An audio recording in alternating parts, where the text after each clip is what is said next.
Hello, everyone. Today we have on Miss Beverly Bass, who is not only the first female captain at American Airlines, but was also part of the first all-female crew and co-founded the International Society of Women Airline Pilots. Thank you so much, Beverly, for being here with us today. Can you start off by telling us a little bit more about yourself? Great. Thank you for having me.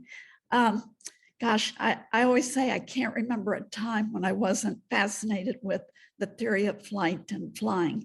And when I was about 4 years old, our neighbors had a statue of Icarus, and I used to hold that statue in my hand and study his wings that were made of wax and feathers. And I thought, yeah, I want to fly across the room. So we would go back home. I'd climb up on the kitchen counter, and I would, like Icarus, try to fly across the kitchen room. But as you know, he was warned not to fly too close to the sun, which he did, and he fell into the sea, and I too fell on the kitchen floor. So when I was a little older, about 8, I would beg anybody I could to take me out to the local airport. I was born and raised in Fort Myers, Florida.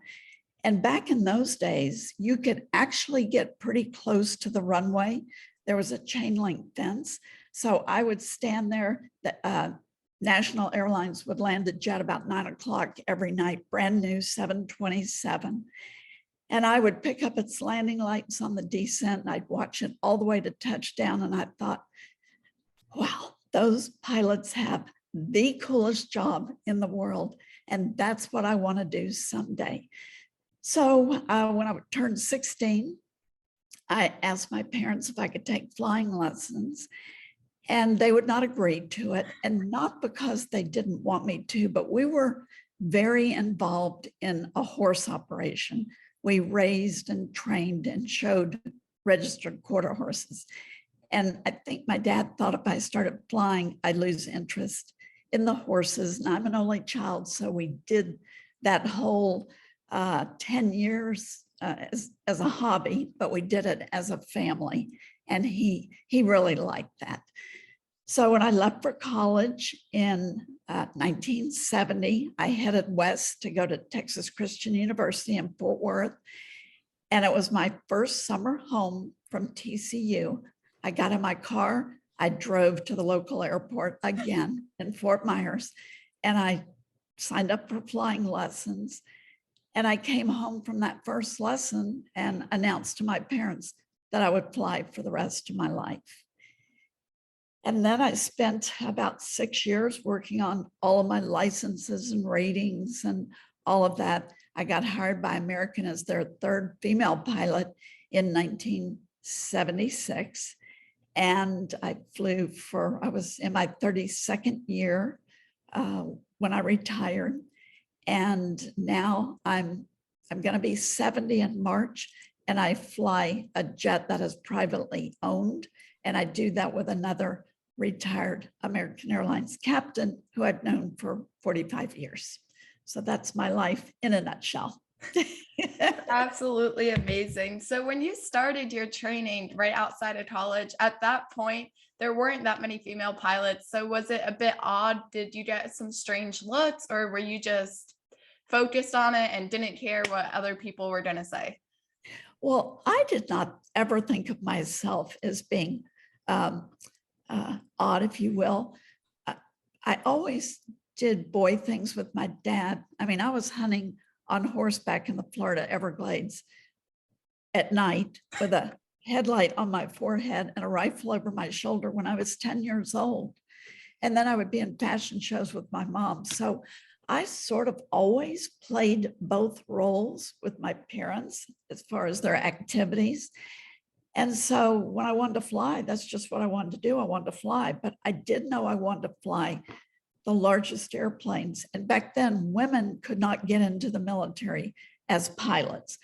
They've always been in the military, but they weren't allowed in as pilots. So my only opportunity was being able to fly for the airlines. And of course, in 1971, when I started flying, there weren't any women airline pilots either. But at my airport at Meacham in Fort Worth, which is a huge airport with a lot of flight schools, 80% of our students were from Saudi Arabia, So for them to have a female pilot teaching them to fly was odd for them. It just wasn't odd for me. Yeah. And so there was one gentleman who told the chief pilot that he was not going to have a female pilot for his instructor. And the chief pilot looked at him and said, "Let me ask you, who taught you how to walk?" "My mom." "Oh, okay. I guess I'll fly with her." And then after they flew with me, it was great. I never had one problem with any of my students, but I was the only female flight instructor on the airport, and I was very young. I mean, I was 20 years old. I was thin, long blonde hair, like you, but blonde. And, I looked a lot better than I do today, but they were very good to me, very good. That's great that you didn't get that pushback really a lot. I did a little bit later when I applied for corporate jobs, because now you're flying bigger airplanes, you're flying important executives. Mhm. And so I would apply for some of those jobs and they would say, "Well, you have a lot of experience and we would love to have you fly our airplane, but we just don't know what the wives of the executives would say about having a female pilot." And how could I dispute that? I couldn't say, "Well, they won't notice that I'm a girl," because they are going to notice. And so I missed out on a couple of job opportunities because of that early on. So did you try to go to a private, like corporate airline before you went to American, or were you always had your eyes set just on commercial? Well, I always wanted to fly commercial, but back in those days, they didn't really have regional airlines. They weren't a thing. Like today, we have Envoy, PSA, Piedmont. Oh gosh, there are many regional airlines that feed the majors. So that is a very normal path for young aviators to take today. And the really nice thing is, back in my day, those airplanes were props. Today, they're all jets. So people today are able to go through, get all their flight ratings, and then they segue right into a small jet. But some of those small jets hold 99 people, so they're not super small. And so it's a great path for the airlines because they already know that it's a 121 operation, which is what the airlines are. They know all the ins and outs, they know the operation, and it is a perfect segue into the mainline operations such as United, American, Delta, Spirit, Allegiant, all the airlines.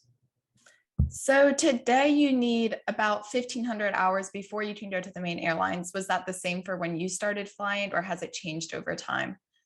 It has changed because that 1,500 hours will get you to the regionals. It will not get you to mainline. When I was hired, I would say most of us in 1976, there were only 87 pilots hired the entire year. Wow. And probably 80% were out of the military. And the military guys who fly fighters, their missions are very short, so they don't log a lot of time. So I would say the average was probably 1,500 to 3,000 hours in my day.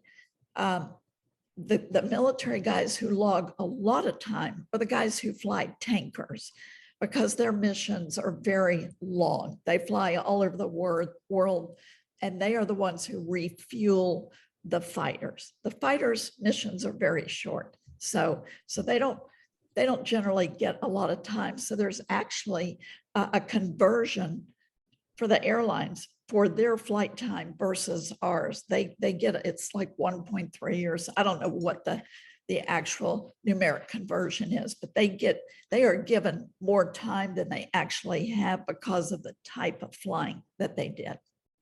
How would you recommend to people today to build those hours to get to the regional airline? Well, the normal path is to go to a flight school, that has a cadet program. And I'm not sure if they're all called cadet programs, but I know that Envoys is. And you get your licenses, you get your instructor license, and then the best thing is to start building time as an instructor, because two things. One, you're flying a lot, so you're getting a lot of hours. And the very best part is you are not paying to rent the airplane. You are actually getting paid. Now, it's not a lot of money, but when you've paid for your flight ratings, it's very costly. So to finally get paid to fly is a great thing. My daughter, however, really didn't want to be a flight instructor. So there were quite a few jobs available in the Dallas-Fort Worth area. The first thing she did is she bought into a Cherokee 180. She was 1/4 partner. So every day we would get up and we'd say, well, where are we going to fly to lunch today? But all the while she is logging flight hours at a pretty inexpensive rate. And we were having fun. Then she got hired by a company called Van Bortle. They are in Arlington. They're the largest Cessna dealership in the world. And she got hired to deliver airplanes all over the US. So again, she's logging time, she's getting paid. But she, I believe if you spoke to her, which you certainly can if you would like to, she's young. She actually got hired by CAE, which is a training facility like flight safety. And they train all the corporate pilots for all the corporate jets. She was in the Citation XL program, and it's called a right seater program. So she would fly right seat for all the captains who came in who didn't have a co-pilot. And when you do 80 of those sessions, and they're 6-hour sessions, they will then let you take a check ride and get a type rating. So here she is, a very low time pilot, but she has a type rating in a Citation XL. And then she got hired to fly Bombardier's Global Express, which is sort of on the same level as a Gulfstream 650, very high-end corporate jet. And it was a worldwide operation flying very high profile people. And she did that for 18 months. So she never went the instructor route, but then she got hired by Envoy and then subsequently American. But she flew, you'll know these people. She did the South American tour for Maroon 5. Oh my gosh. Levines, yeah, I don't know who they are. No. And then she texted me one day from London and said, Mom, tomorrow I'm going to be flying Elton John. Have you ever heard of him? I have. That's a very big name. Yeah. And she flew Rihanna, Justin Timberlake, Jessica. My gosh. So those were the clientele on those types of jets that she flew. So she had a fabulous segue into her airline career. She's got hired by American in September, 2-year setback due to COVID, and she's currently a brand new 737 first officer for American. She got hired by American, United, and Delta. That's so exciting. When she was touring around all those people in the private jets, was there a time frame moment or like a little realization like, hey, maybe I want to just keep doing this? Or was she just had her mindset on the main airline still? She actually loved the job. And I would imagine that that did go through her mind because it was so much fun. The schedule was 20 days on, 20 days off. So it was a pretty unique schedule. And when you pack for that, you don't know if you're going to be in the Southern Hemisphere or the Northern Hemisphere. So you have to pack this gargantuan suitcase with all kinds of clothes. But the CEO of the company sort of ran off with some of the money and the company went out of business. Oh, so no. It gave her a good vision into what can happen to companies like that. It's not that the airlines don't go through very difficult times. They certainly do. After 9/11, we have what we call the lost decade. The airlines, American didn't hire a single pilot for 10 years, 10 years. And it took, every airline went through bankruptcy. So the aviation business tends to be quite cyclical, but I don't think she ever thought American, United, and Delta were going to go completely out of business. So the main airlines, commercial airlines would give you more security in the long run. So it's a safer option I think potentially. that's true. And you also have very good benefits, with medical and passes to travel the world if you can get on an airplane because they're so full today. But, my husband and family have traveled all over the world on our passes. So it's pretty nice. That's awesome. What was your schedule like when you were at American Airlines? Well, in the beginning, of course, everything is based on seniority. So if you're brand new, you get the leftovers, whether it's a schedule or you're on call, on reserve. And then as you establish seniority, and seniority with the airlines affects everything, your monthly schedule, your vacation, everything that you do, the equipment you fly, the seat that you fly in. So once you get hired by a mainline, you don't normally leave that company and go to another one. It has happened, but it isn't normal. Once you start building that seniority, you want to keep it going because it gets better and better and your lifestyle gets better and better. So in the beginning, you're usually on call, and then you can maybe hold two on, three off, 2 on, 1 off, it's kind of like that. My last 10 years with American was basically 3 days on, 7 days off. So I would only fly 9 days a month, but I flew long haul. I flew Asia, South America, Europe, and some people don't ever want to fly long haul. To me, it's the best. And that's exactly what my daughter loves. She had a taste of the international flying on that corporate jet. So she knows that she wants to fly all over the world. However, it's not so great right now due to COVID because, you can fly to Hong Kong, but you're locked in your hotel room your whole layover. So that is not fun. So things will have to improve. The world will have to open up before that becomes her flight of choice. So when you fly internationally to places like that, Asia maybe, does that depend on where you're based, or is that just once you become on the bigger planes, it doesn't really matter where you're based because they all go to? Well, the base does matter, but what a lot of people, because we don't fly those trips out of every base, but what a lot of people do is they live where they want to live and then they commute to work. So once you get to the point where you're only flying 3 trips a month, you only have to commute 3 times.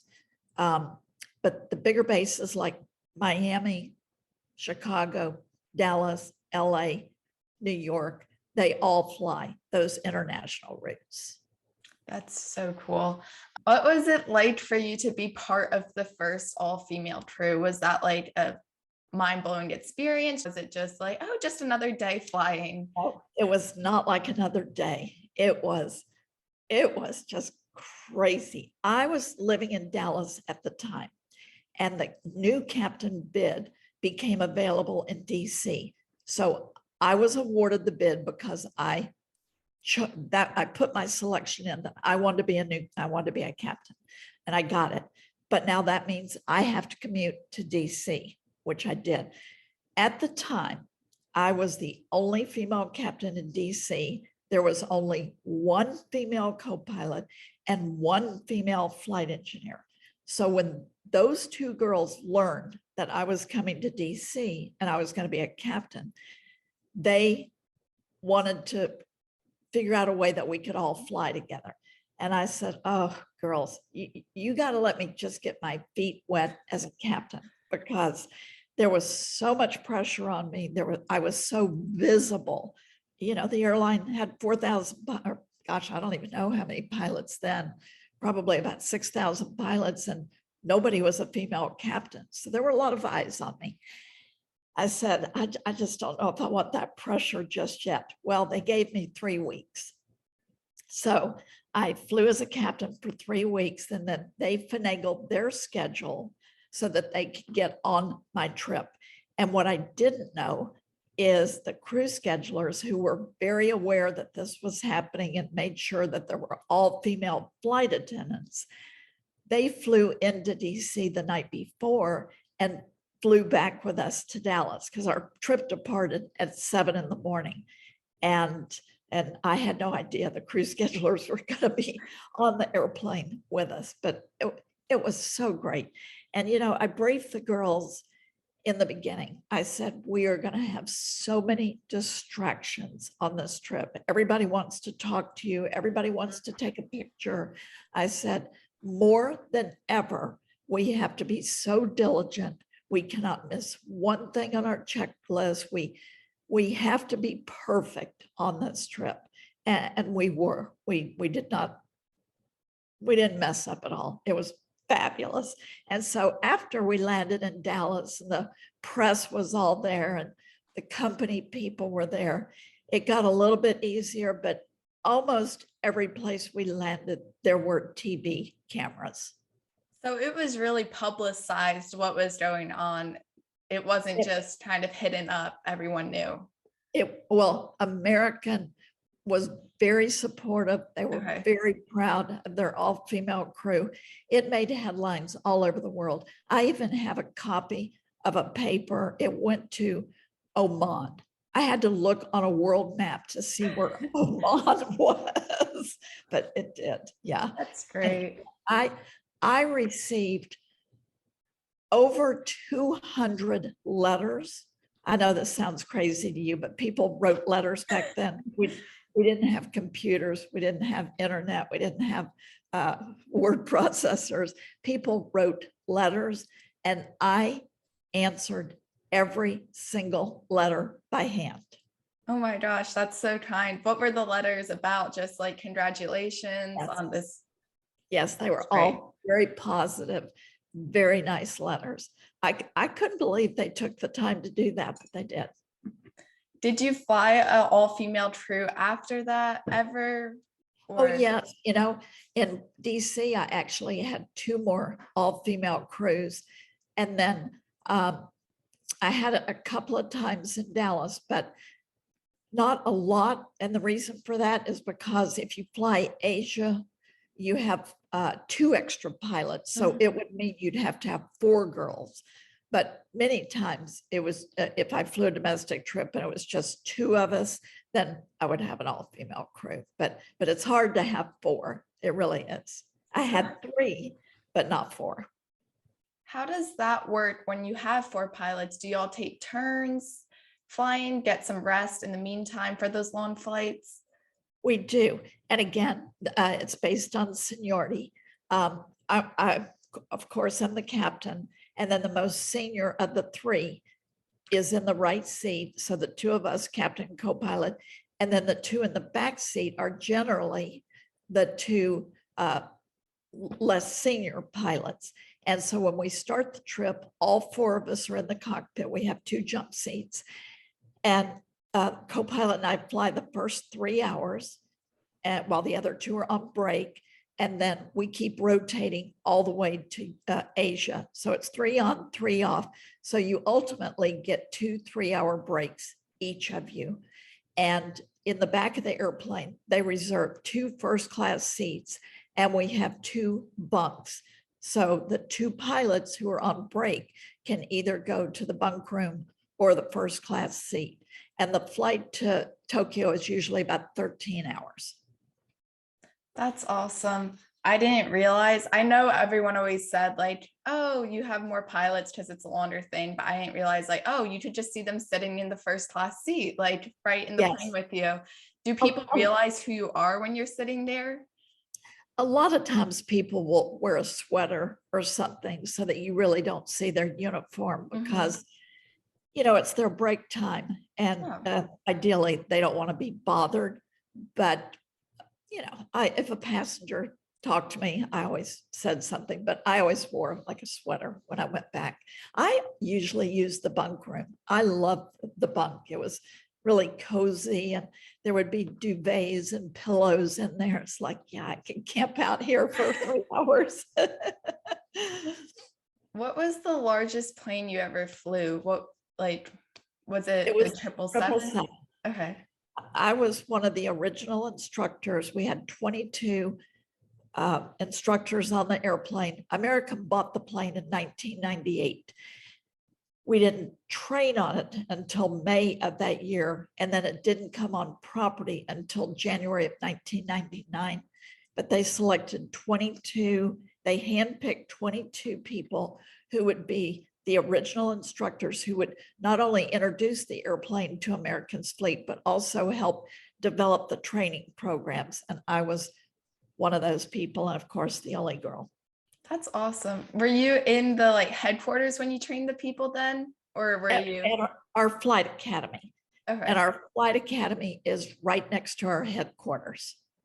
That's great. What made you start the International Society of Women Airline Pilots, and how has that helped girls think of it as a career? That's a great question. Okay. So the year was 1977. I was living in New York City, and there was only one other female airline pilot in New York City. And in those days, you took the carry bus to LaGuardia Airport. So I'm in the bus station one day, and one of the guys who works there said, oh, he said, there's another female pilot that comes in here. I said, really?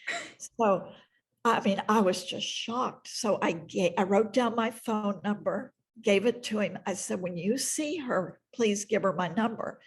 So she calls me. Her name was Stephanie Wallach.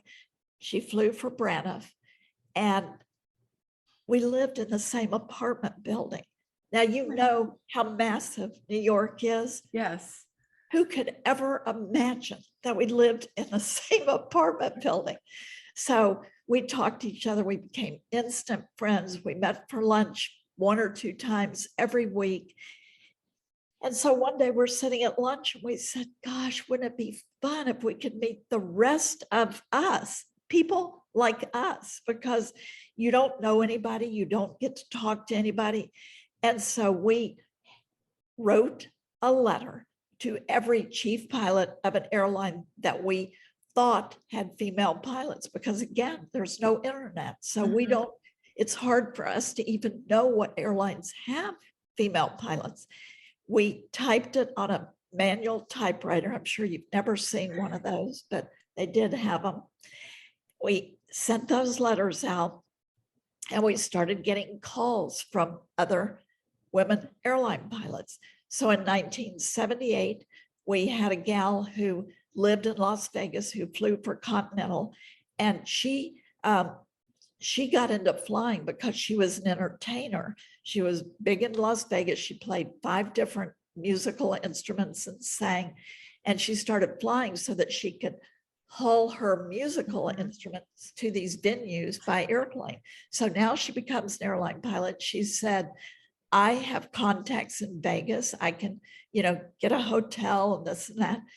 So we had our first convention in 1978, Las Vegas, and 21 of us showed up. There were probably around 45 of us in the country at that time. So we formed a social organization, and today we are over 600 members with from 90 different airlines. And we are very big into mentoring young female aviators. We are the largest single contributor of scholarship money for young women who are aspiring to work for the airlines. We have given out over $1.4 million. Oh my gosh. We're a very small, organization, but I don't even know how many scholarships we've given out. It either in the form of advanced flight ratings like multi-engine instructor. We've given out type ratings that are like $10,000 a piece. Many girls have gotten hired by Southwest because we paid for their 737 type rating. So, and the airlines have been very generous as well. American has given us, they have donated to our scholarship fund, as has United and Delta. So we're very fortunate that we've been able to provide that much scholarship money to the young female aviators. That's great. So for people who want to apply to that, they can just go and look at your website and maybe become a member. And then is that the process? Well, you can't become a member until you are an airline pilot. But yes, you go to the website. Unfortunately, our website does not have a great name because we are the International Society of Women Airline Pilots. That is ISWAP, iswap.org. It doesn't sound good. And that's why we shortened our name. We call ourselves ISA plus 21. And ISA is actually an aviation term. It stands for International Standard Atmosphere. And you learn more about that as you start flying jets, because you always want to climb as high as you can because that saves fuel. But if your ISA is too high, like if you have ISA plus 13, that will restrict your ability to climb to a higher altitude. So it is an aviation term, but the layperson would never know that. We know it. But yes, you can Google International Society of Women Airline Pilots. It'll come up. You don't have to be a member to go to our scholarship application portion of the website. I will definitely look into that. And what happens at the conferences you guys hold every year? Is it just a way for everyone to get together and talk about what's going on in the aviation industry, or what goes on for that? Well, our conventions are always Tuesday, Wednesday, Thursday. And the reason for that is it is easier to use passes during the week than it is on weekends. So we always start on Tuesday. Every other year we meet out of the country. Of course, COVID has put restrictions on that. Next year, our convention is supposed to be in Dublin, but it was supposed to be in Dublin for the last 2 years. But we've been all over the world. We've been to Rome, Australia, gosh, everywhere. But Tuesday we register. We have a cocktail party Tuesday night with a silent auction where we raise a lot of money for a scholarship. And Wednesday we have a business meeting, which usually runs about 4 hours. And believe it or not, we do have a lot of business to go over. And then Wednesday is a day that we usually have an activity planned, or like a dinner cruise or something that night, depending on where we are. And then Thursday is, again, either a free day or activities. We always have a lot of activities that you can or cannot, participate in. And then we have a side trip that is either before the convention or after. Mostly it's after the convention that you can choose to go on to either like another city, or it's very well planned and organized. You sign up and you just follow the crowd. It's great. That's so much fun. Are you seeing more women in aviation now than you used to? Oh my gosh, yes. We used to go like a year or two without ever seeing another female pilot in the major airports, Dallas, New York, Chicago. Now you can't go to those airports without seeing female pilots. So it's crazy. There are so many more of us. I mean, American just hired a class of 50 and there were 11 women in the class. I know, it's crazy. However, that being said, our numbers are still overall very low. I mean, we were at 5%. I think with the women we've been hiring lately, we're hiring right now 70 pilots a week. The year I was hired, we hired 87 pilots one year, or 70 a week.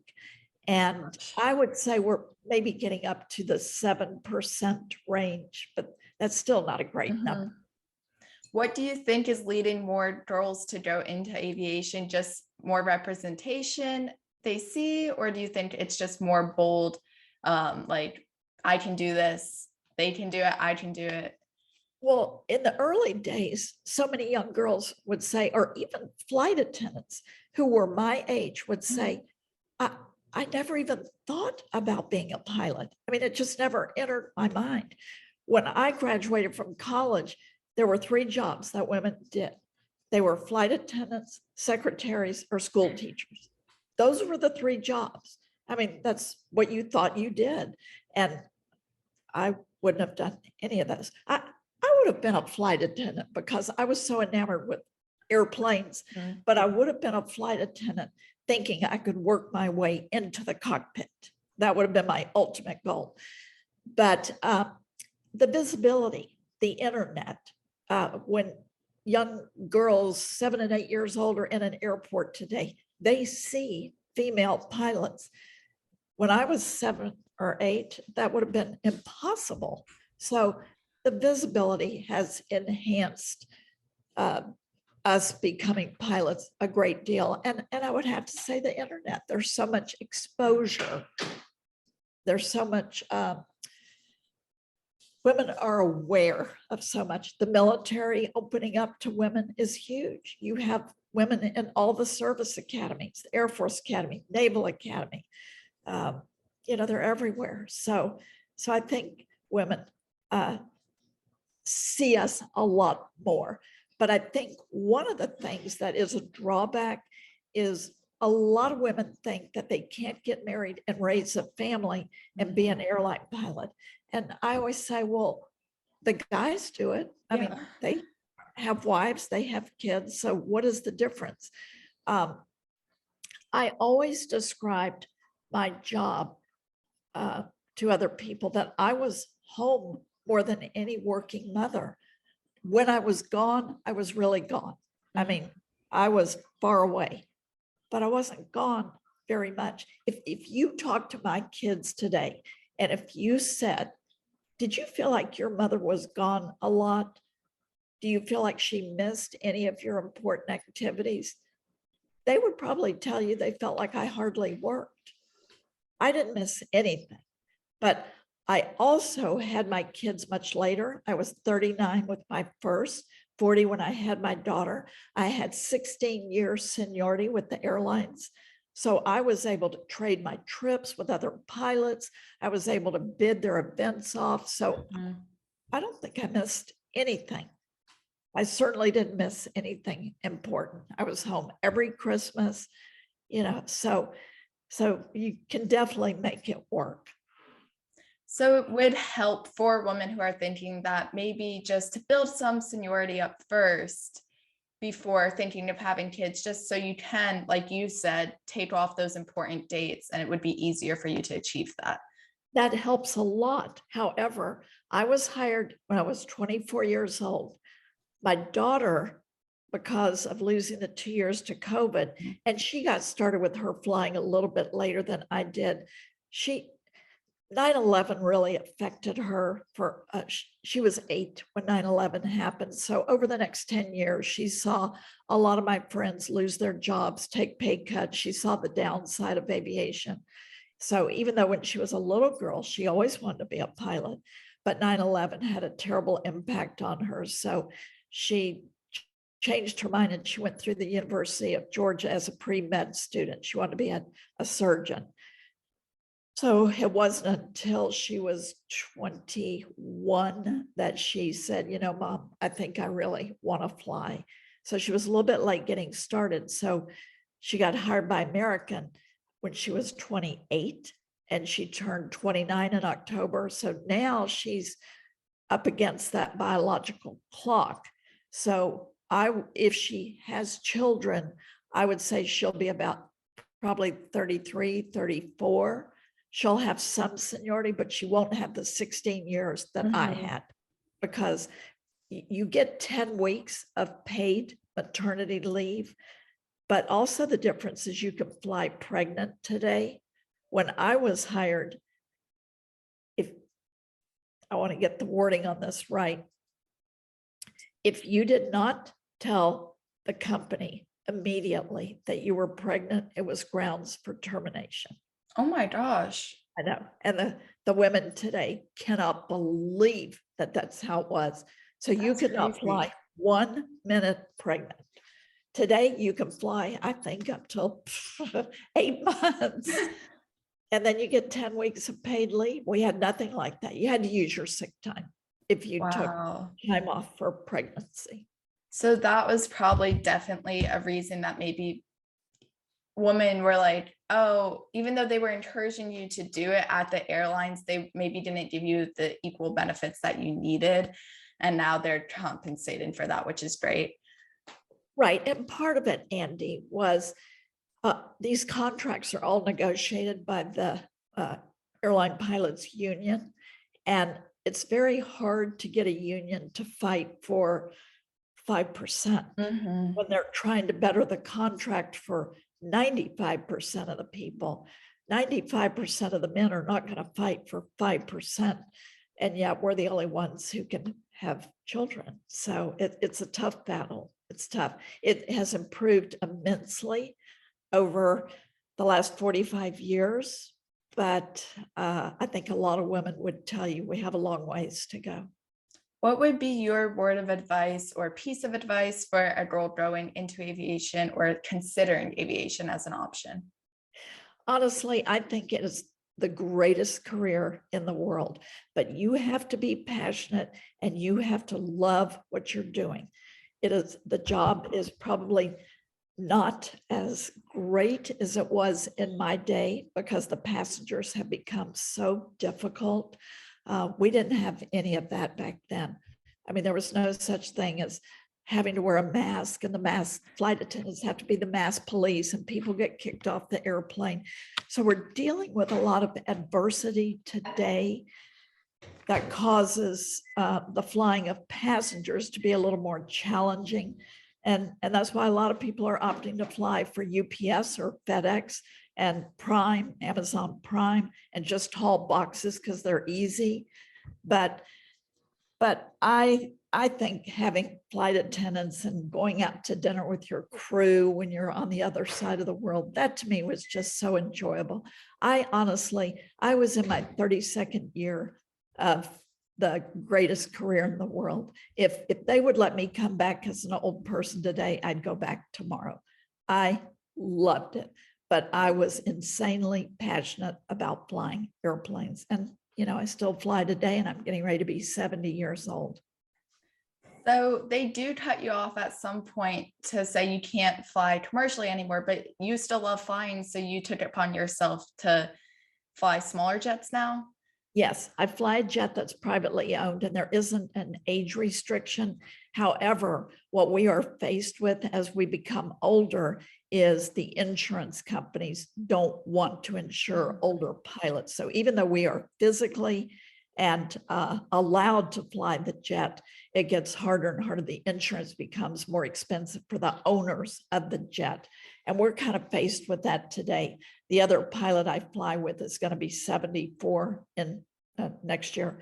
And every year it's like rolling the dice. Are they going to insure us for one more year? So we know our days are numbered.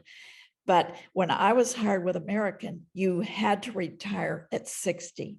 That has since changed to 65. That's good. It gives you more time to enjoy what you love doing. Yes. I think that is everything I have for you today. If there's anything else you would like to share, feel free to. You had great questions. You covered a lot of material, and your background on Zoom is beautiful. Thank you. It was so nice being able to talk to you today. I really appreciate being able to talk to you. It's such an honor. I hope you have a great rest of your day. Thank you so much. You have a good trip. It was very enjoyable. Thank you, Anne.